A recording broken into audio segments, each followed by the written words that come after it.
13h18, retour sur le plateau du Midi BFM, dossier du 13h. Roselyne, on va parler d'immobilier parce que les taux remontent déjà. On en parle avec Marie-Cœur de Roy, spécialiste immobilier à BFM Business et BFM TV. Sandrine Alonier, porte-parole de Vous Financer, est avec nous également. Est-ce que la situation politique, toute cette incertitude, ça plombe le marché ou pas? On va commencer par une question importante, Marie. Les taux.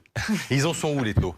Alors, le taux moyen, il est toujours relativement faible par rapport à ce qu'on a connu il y a 1 an et demi. On est autour de 3,20, 3,25 plutôt en ce mois de septembre, alors qu'on était à 3,20 sur 20 ans au mois d'août. C'est une légère augmentation. Oui. C'est extrêmement symbolique parce qu'en réalité, en termes de pouvoir d'achat immobilier, pour l'instant, vous n'allez pas véritablement le ressentir. Vous êtes même en super économie par rapport à fin 2023. Okay. Si je regarde un crédit de 250 000 balles, Enfin, fatigue, 250 000 euros, vous avez fait une économie de 30 000 euros sur le coût oui, global mais de c'est votre la crédit. tendance, Marie, qui est importante. C'est la tendance qui c'est est quoi? importante. C'est la tendance, c'est qu'après 1 an et demi de stabilité et de baisse, ça y est, on est en train de voir nos taux d'intérêt réaugmenter. Maintenant, il faut pas s'emballer, il faut pas dramatiser. On va pas avoir une hausse brutale telle qu'on l'a connue au moment de la crise inflationniste. Je vous rappelle, le pic, c'était donc décembre 2023, 4,2% sur 20 ans. Aujourd'hui, on n'y est pas encore. Oui, mais peut-être qu'on y va. Alors, Sandrine Alonier, si je veux acheter, cas concret,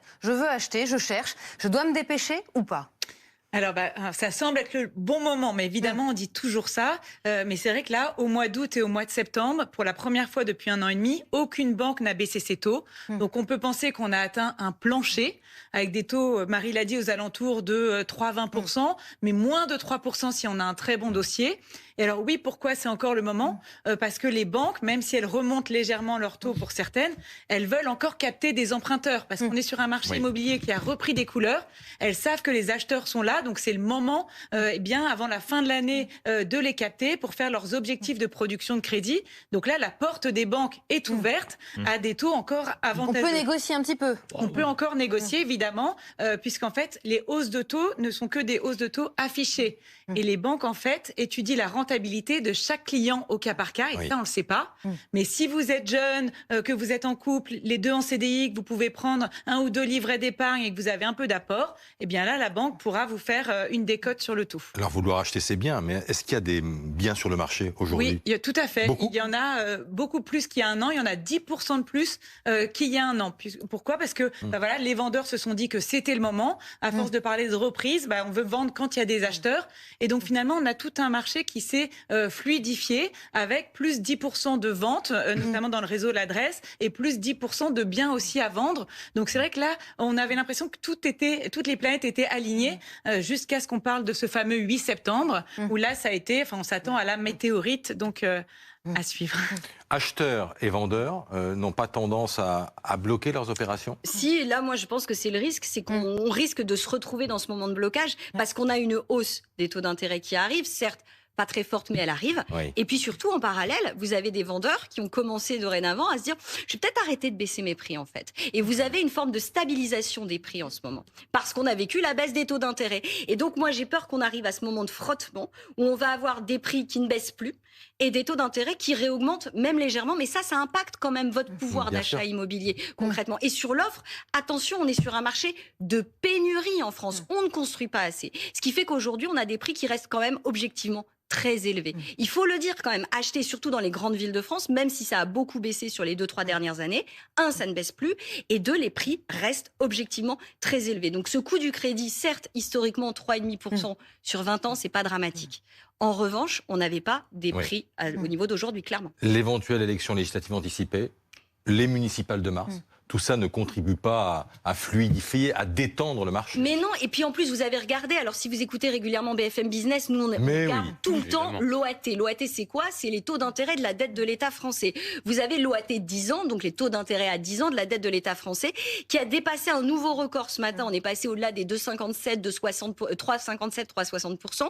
C'est un record depuis 2011 et la crise des dettes souveraines. C'est quand même symboliquement, c'est important. Et attention, après le 8 septembre, vous avez le 12 septembre.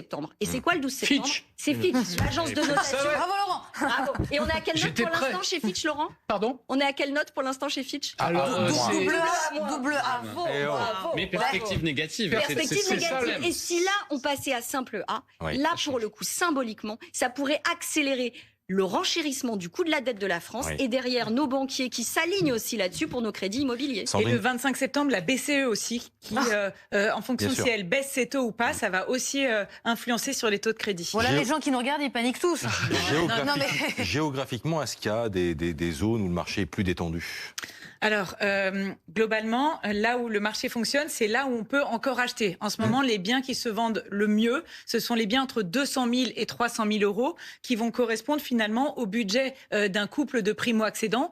Pourquoi ? Parce que les gens qui veulent acheter au lieu de louer, peu importe, si je puis dire, le contexte politique, eux, ils sont moins impactés et ils veulent de toute façon se loger. Alors que eux, des investisseurs ou des gens qui revendent pour racheter derrière, eux peuvent être plus angoissés.